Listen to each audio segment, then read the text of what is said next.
solved problems on the parallelogram. Number 1. In the opposite figure ABCD is a square.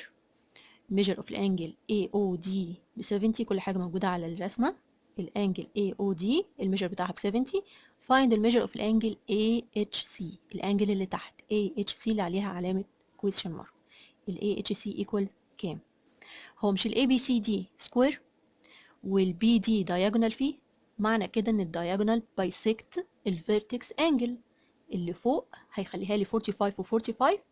طبعا ليه 45؟ لان الانجل كلها ب 90. ما هي الميجر اوف الانجلز في السكوير كلهم ب 90. اوكي، فهيقسم لي الانجل ل 45 و 45. دي الانجل اللي هي دي اللي فوق، وكمان الانجل اللي تحت اللي هي البي هيخليها لي 45 و 45. اوكي، يبقى كاني عملت 90 divided 2. الكلام ده بيتكتب ازاي؟ هقول له since ان ال ABCD is a square then ال BD اللي هو diagonal bisect الانجل ADC and الانجل ABH. يبقى الميجر اوف الانجل DBH ده اللي انا عايزاها DBH هتبقى equal 90 divide 2 اللي هي equal 45. الانجل DBH اللي هي اللي تحت DBH اخر انجل تحت 45. اوكي، طيب هو مش ال two opposite angles equal؟ الانجل ال 70 اللي فوق في قصادها واحدة تانية تحت اللي هي باللون الأحمر هتبقى زيها أكيد ب 70 vertically opposite angle. أوكي، يبقى الميجر اوف الانجل BOH الانجل اللي احنا عاملينها ب 70 باللون الأحمر المفروض ان هو يكون equal الميجر اوف الانجل اللي هو مديها لي AOD تبقى equal كام؟ 70. ليه؟ between bracket كده بقول له ان هي vertically opposite angle VOH. دلوقتي بقى عندي التراينجل اللي تحت اللي متلون باللون الاسود في تو انجلز، واحده 45 واحده ب 70. طب تبقى الانجل الثالثه بكام في التراينجل؟ ب 180 ماينس ال 70 بلس ال 45. ليه؟ عشان السم اوف الميجر اوف الانجلز اوف تراينجل او الانتيريور انجلز ان تراينجل ب 180. اوكي، يبقى in the triangle OBH measure of الانجل BHO اللي هي الثالثه اللي احنا عايزينها equal 180 minus 70 plus ال 45 يعني equals 65. اوكي، تبقى الانجلز بقى اللي هو عايزها اللي عليها السيركل اللي هي ال AHC تبقى equal ايه؟ equal 180 minus ال 65 اللي جنبها. ليه؟ علشان الاتنين دول adjacent supplementary angles. اوكي، يبقى then the measure of الانجل AHC equals 180 minus ال 65 equal 115 between two brackets بس بقول ان دول adjacent supplementary angles.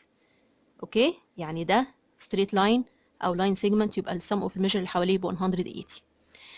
figure 2 in the opposite figure ABCD square اللي لونه ازرق ده square وال H belong to BC ray. معنى كده ال H ده extension لل BC. خلاص، ال AC parallel DH. prove ان ال ACHD is a parallelogram. ال ACHD parallelogram. تاني حاجة هات الميجر اوف الانجل H.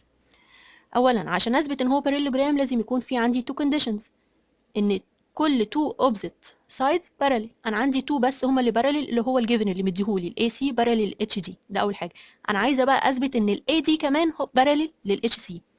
هو ال AD parallel BC عشان ده سكوير. بما انه سكوير يبقى كل two opposite sides parallel يعني ال AD parallel BC. طب يبقى parallel كمان الاكستنشن بتاعه مش ال H extension او ال H موجوده على ال BC ray يبقى ال AD parallel ال HC. اوكي، بما انه سكوير يبقى الاي دي بارالل بي سي والاتش موجوده على البي اتش راي يبقى كمان الاي دي بارالل اتش سي. تتقال ازاي؟ اقول since ان الاي بي سي دي is a square then الاي دي بارالل بي سي. ده اول حاجه. طب since ان الاتش ده given هو مديهولي الاتش belong to البي سي راي يبقى الاتش سي بارالل للاي دي. ده اول كونديشن. تاني كونديشن اللي هو مديهوني للاي سي بارالل اتش دي يبقى الاي سي دي اي سي اتش دي ده parallelogram. ده اول طلب. تاني حاجه بيقول لي find the measure of angle H. هو مش ده parallelogram يبقى كل two opposite angles equal يبقى ال H هتبقى equal ال measure of الانجل DAC. طيب الانجل DAC equal ايه؟ هو ال ABCD square فيه AC diagonal. الدياجونال بيعمل ايه في الفيرتكس انجل؟ bisect الفيرتكس انجل هيخليها لي 45 و 45 صح لان هي اصلا كلها ب 90. يبقى كل الفور انجلز دول هيبقوا 45. يعني الميجر اوف الانجل سي اي دي هتبقى 45، واللي قصادها اللي هي الانجل اتش الاوبزيت انجل ليها عشان ده باراليلوجرام تبقى برضو 45.